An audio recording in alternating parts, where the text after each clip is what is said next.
Pablo, de acuerdo con vos, Eli, felicitaciones. Me gustó mucho, puedes repasar muchas cosas.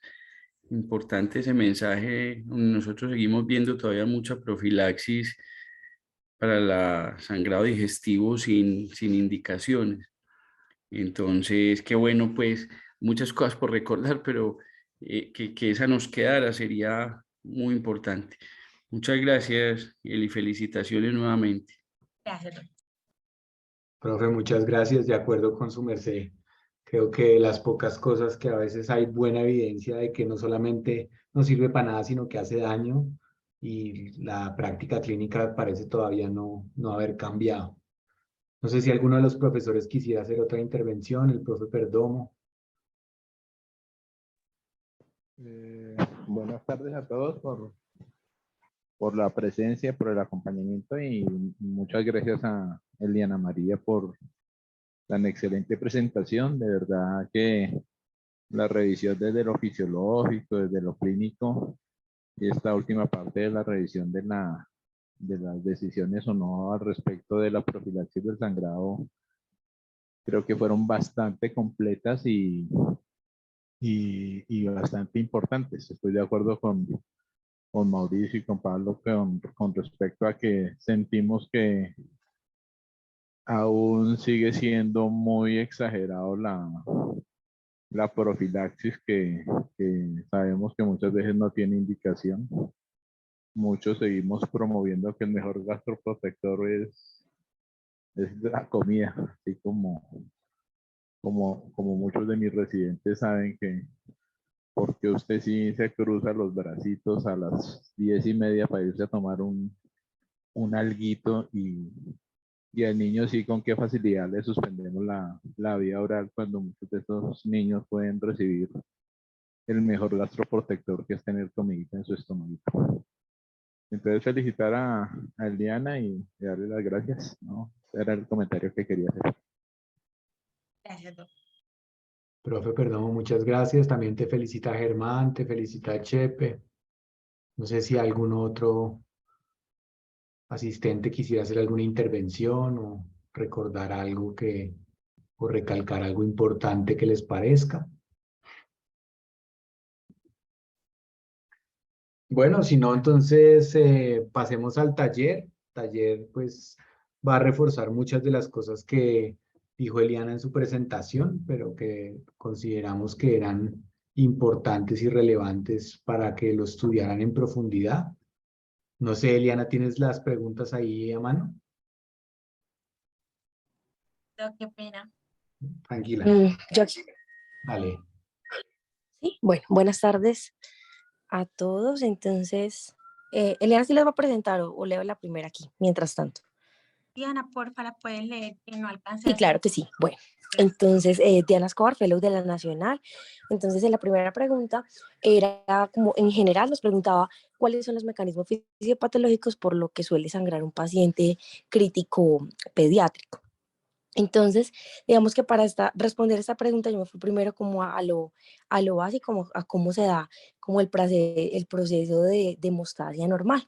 Entonces, recordar que antes, pues hace ya varios años, hablábamos, era como de la subdivisión de la coagulación, que la dividíamos en una vía extrínseca y una vía intrínseca. Desde hace ya varios años hablamos es del modelo celular de la coagulación. Entonces, este modelo celular tiene tres pasos principales y va a tener como un papel fundamental. Una de sus características es que las células van a entrar a jugar como un papel fundamental en cada fase. Va a haber una célula como implicada. Entonces, recordar, bueno, que en la fase de inicio interactúa el factor 7A y actúa el factor tisular. Con este proceso se lleva a cabo el inicio pues de todo el proceso de coagulación. Eh, este factor tisular, sabemos que pues, siempre nos han dicho como que sí, que estaba en el subendotelio, tejido subendotelial, y cuando se quedaba expuesto era que se expresaba. Sabemos que el factor tisular también se va a encontrar en diferentes células que están también como en el intersticio. Entonces vamos a tener que los fibroblastos también lo pueden expresar, los monocitos lo pueden expresar. Y estas células que van a expresar el factor tisular son como las células principales de esa fase de iniciación, o va a ser como en la superficie de esa célula se va a dar este proceso que va a iniciar pues con la iniciación. Después hablamos de la fase de amplificación, entonces digamos que ya se han formado pequeñas cantidades de trombina. Esa trombina se une al calcio de los fosfolípidos y lo que hacen es activar factores de coagulación como para poder aumentar, o como su nombre le dice, para amplificar esa, mm, esa cascada de coagulación. Entonces se activan el factor 11, el 9, el 8, el 5 y estos van a generar una activación de la plaqueta. Entonces, en este paso es muy importante porque la membrana plaquetaria se activa, se granula, se adhieren y se van agregando para formar como taponcitos o tapones plaquetarios. Ya digamos que es fundamental acá porque va a ser como ese factor, va a actuar como un factor quimiotáctico, por decirlo así, para poder recluir plaquetas y hace que se activen como de manera exponencial otros factores como son el 5, el 8 y el 11.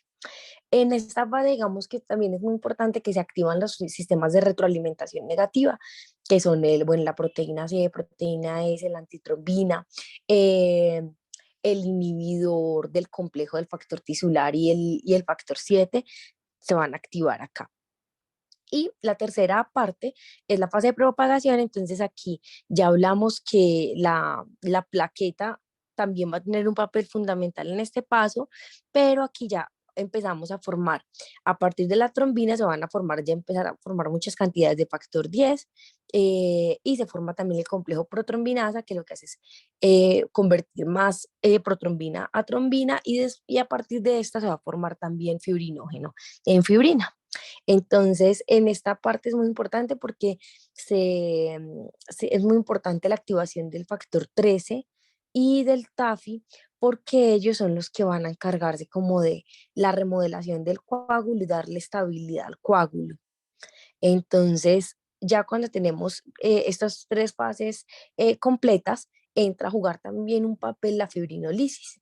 Entonces, recordar que el proceso de fibrinolisis, como el objetivo, es eliminar coágulos de fibrina en procesos de cicatrización o incluso remover coágulos intravasculares, pues para dejar que avance como la formación del trombo, impedir una trombosis.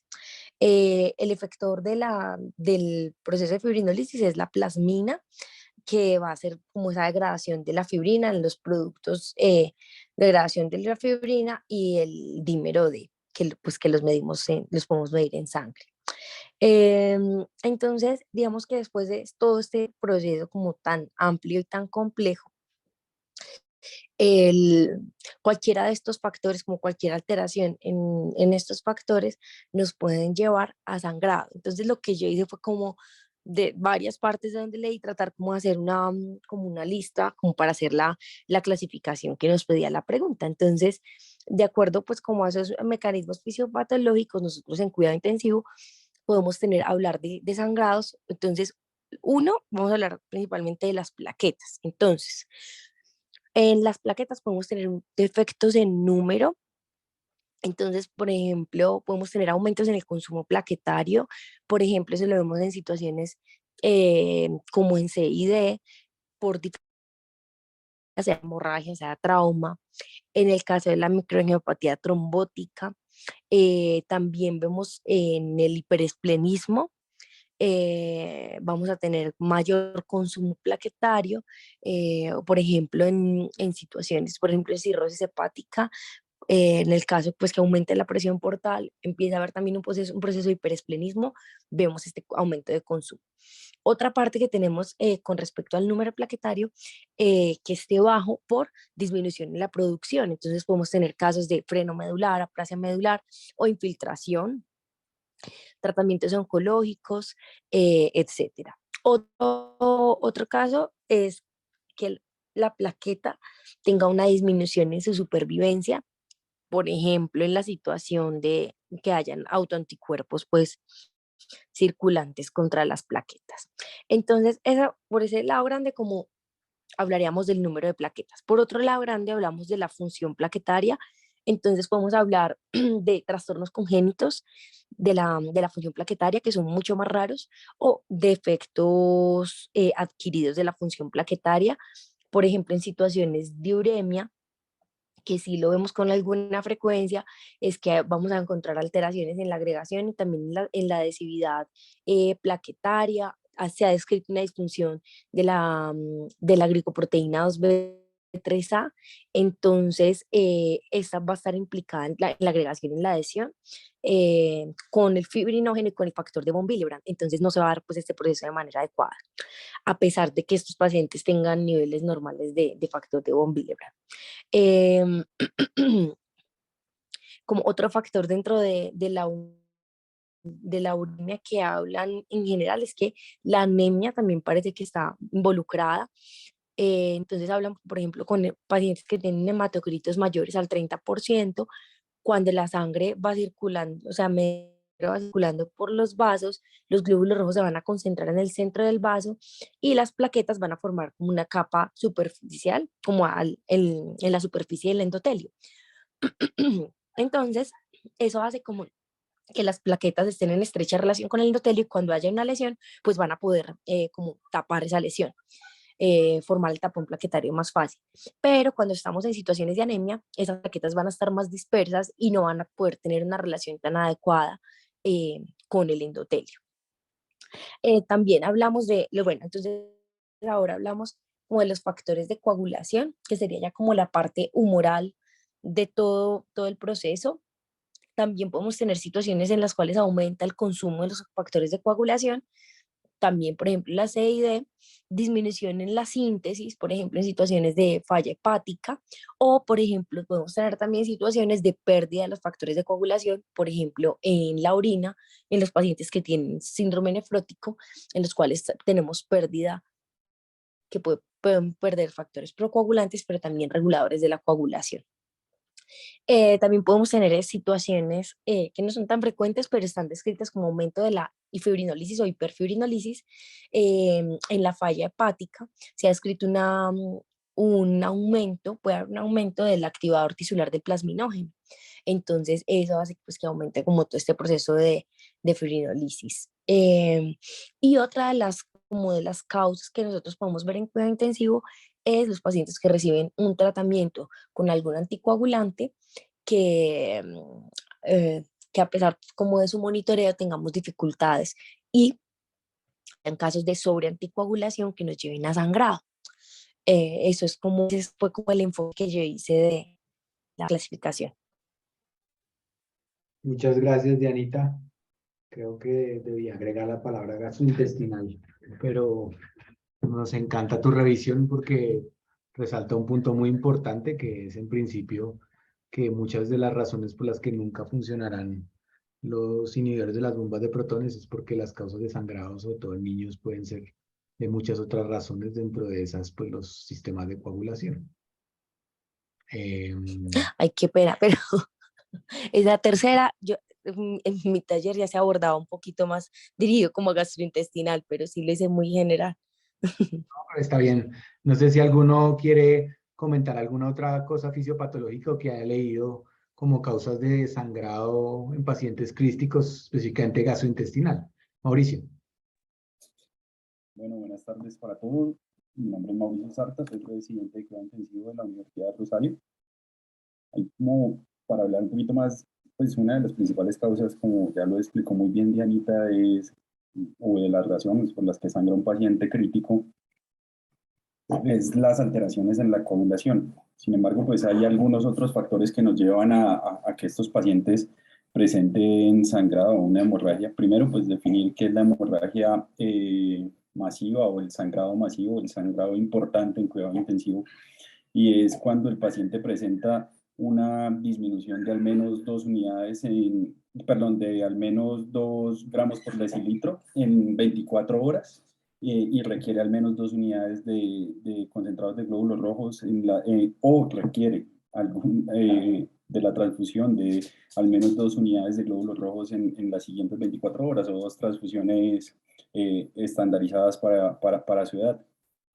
En cuanto a los mecanismos, pues los que encontré y los que veo que se han visto relacionados en el paciente crítico es que va a haber un exceso en la producción de la endotelina 1, va a haber un déficit de óxido nítrico, como muy bien lo explicó Eliana durante la charla. Aparte de todo, hay situaciones y hay condiciones que llevan a que se dé una disminución en la perfusión del sistema gastrointestinal por la condición hemodinámica del paciente. Se va a ver lo que va a llevar todo el estrés y toda esta parte a que se dé un estímulo en la producción de gastrina, por ende va a haber un aumento en la síntesis y en la secreción de ácido clorhídrico. Además que con el déficit de prostaglandinas va a haber una disfunción también pues de los esfínteres, va a haber una disminución en la motilidad. Hay otras situaciones que llevan como pues cuando ya se recupera el paciente, cuando lo sacamos del estado de choque, donde se da la lesión por reperfusión, que también es otra lesión y otra causa importante en los pacientes con hemorragia pues, de vías digestivas o úlceras por estrés. Bueno, eso era lo que tenía ahí como para agregar en esta pregunta. Muchas gracias, Mauricio. Sí, pues en principio lo importante es resaltar la importancia, digamos, de que estas causas tienden a ser multifactoriales y que realmente pues el sangrado mucoso que produce úlceras no es lo más frecuente. Ustedes vieron lo que mostró Eliana de las características, las causas, y pues definitivamente pues eso hace parte de que si no funciona en adultos casi, pues en niños probablemente como es multifactorial, pues en el fondo sí hay que ir a la causa y corregir la causa y cuando ya el sangrado está activo y pues usar una profilaxis para no estimular la mucosa intestinal cuando la causa probablemente viene por mala perfusión y otros factores como bien lo dijo Mauricio, pues probablemente no, por esas razones que no nos funciona mucho tratar de bajarle el pH al estómago y en cambio sí nos produce muchos problemas como me imagino que van a contestar en la segunda pregunta. No sé, profe Perdomo, si tiene alguna otra anotación ahí. No, creo que han dicho gran parte, si no todo lo que hay al respecto de esa pregunta. Listo, profe, mil gracias. Entonces, pasemos a la segunda. La segunda ya va más orientada a entender para poder no seguir manejando así los pacientes. Es cuáles son los mecanismos por los que los protectores gástricos pudieran reducir el riesgo, o sea, cuál es la razón fisiopatológica para que funcionaran y por qué en la vida real aumentan el riesgo, cuáles son sus otros problemas en otros órganos, en estos mismos órganos. Mauricio otra vez. Dale, Mauro. Bueno, en cuanto a esta pregunta, pues es un poco difícil, ¿no? Decir por qué sí debemos usar algo que ya dijimos y que ya hemos hablado durante toda la charla, que pues el principal mecanismo que tenemos para proteger la mucosa gastrointestinal es la alimentación, pues la nutrición enteral en los pacientes críticos, y el inicio temprano se ha visto relacionado con mejores desenlaces.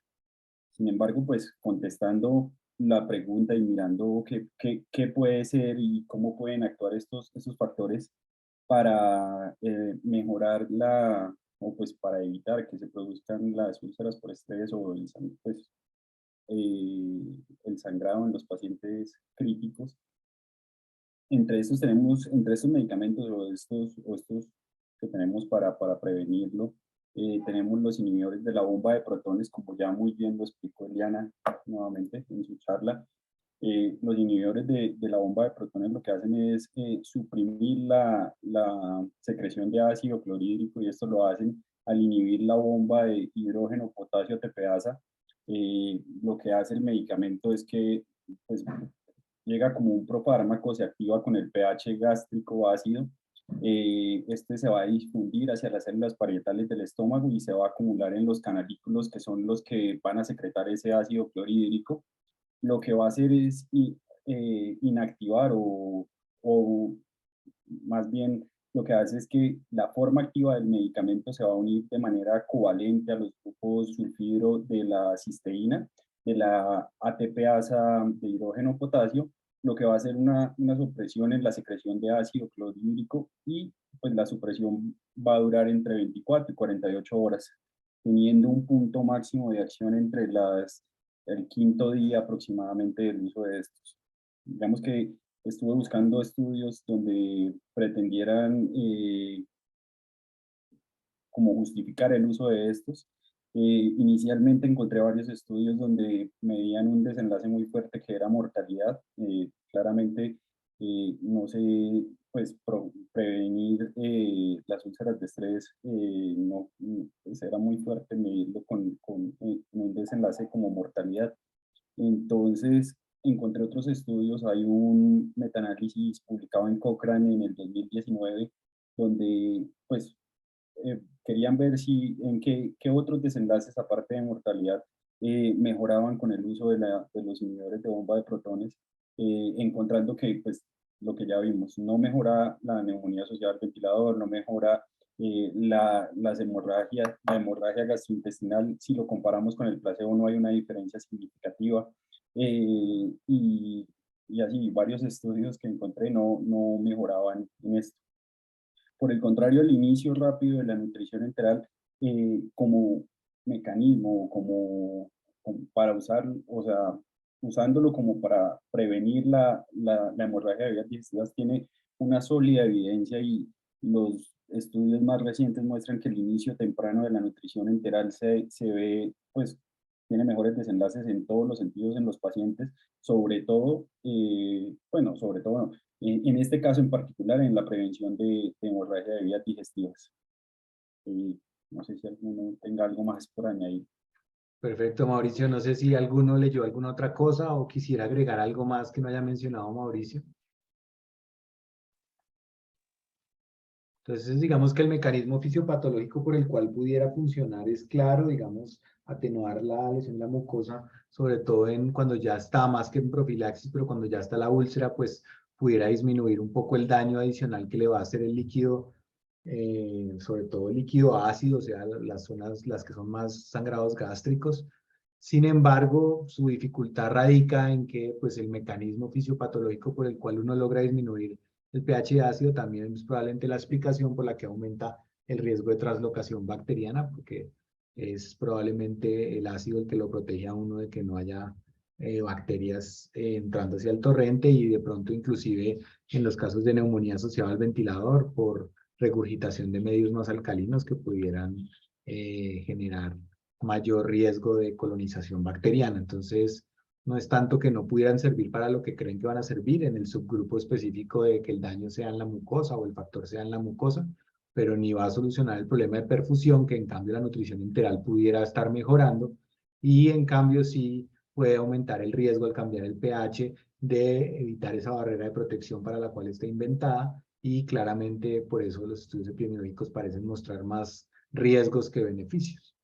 Entonces, esa es la explicación por la cual usar eso profilácticamente no sirve para nada, no importa cuál de los subgrupos intenten usar. En principio, los mecanismos parecen ser mucho más sofisticados y mucho más generalizados.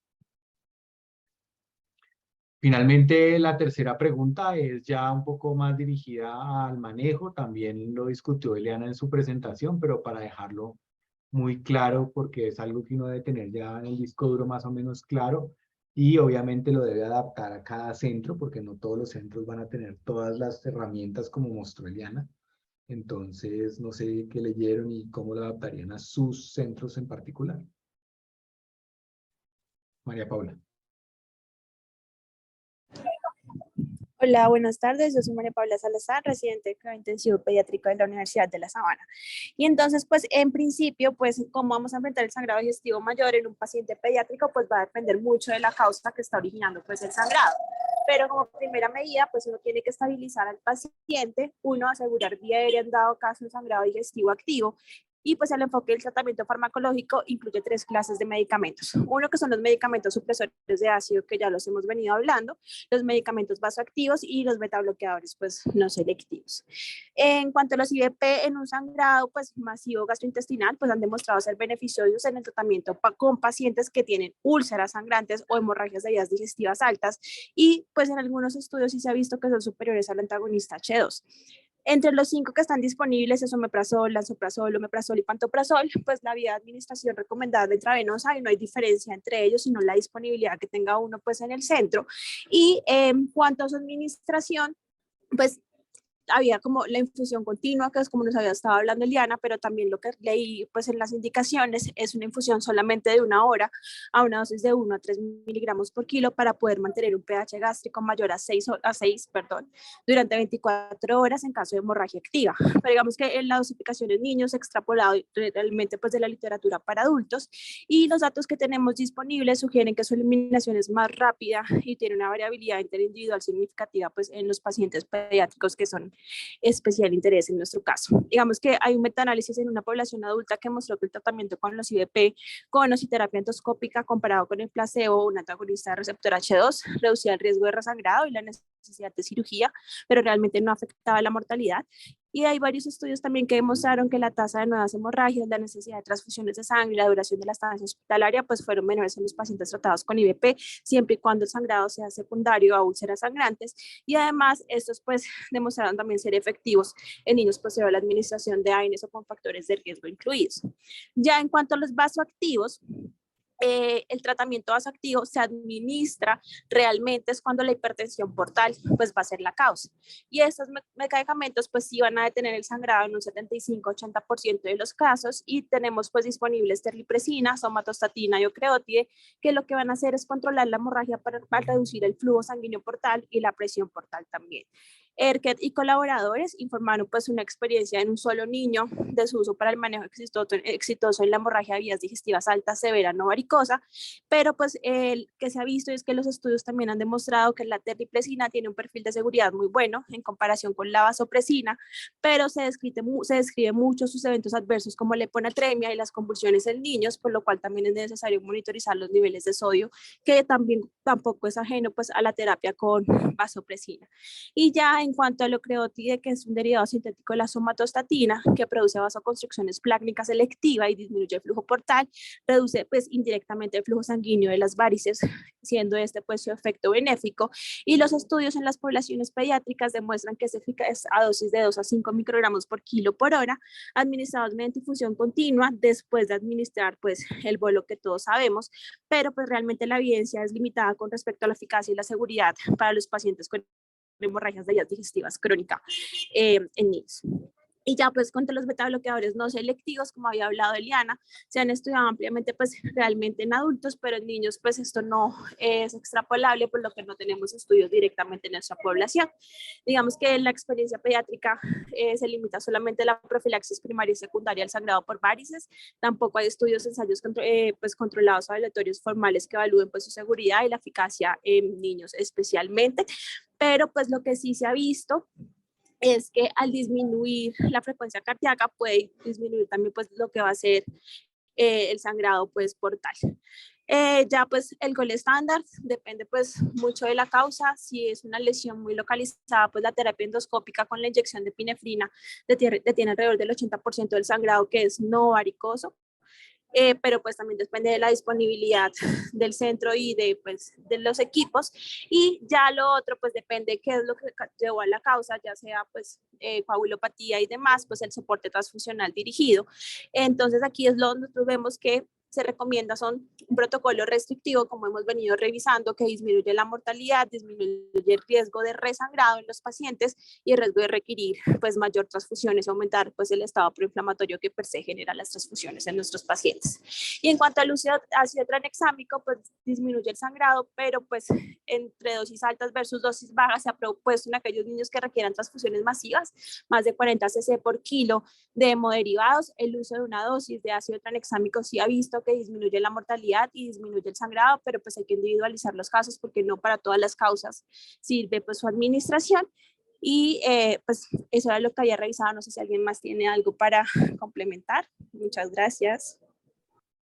Mil gracias, María Paula. Creo que fue muy completa tu respuesta. No sé si alguno tiene algún otro dato o quiere compartirnos algún otro dato. Bueno, muy bien, creo que eso era todo por hoy. No sé si hay alguna otra.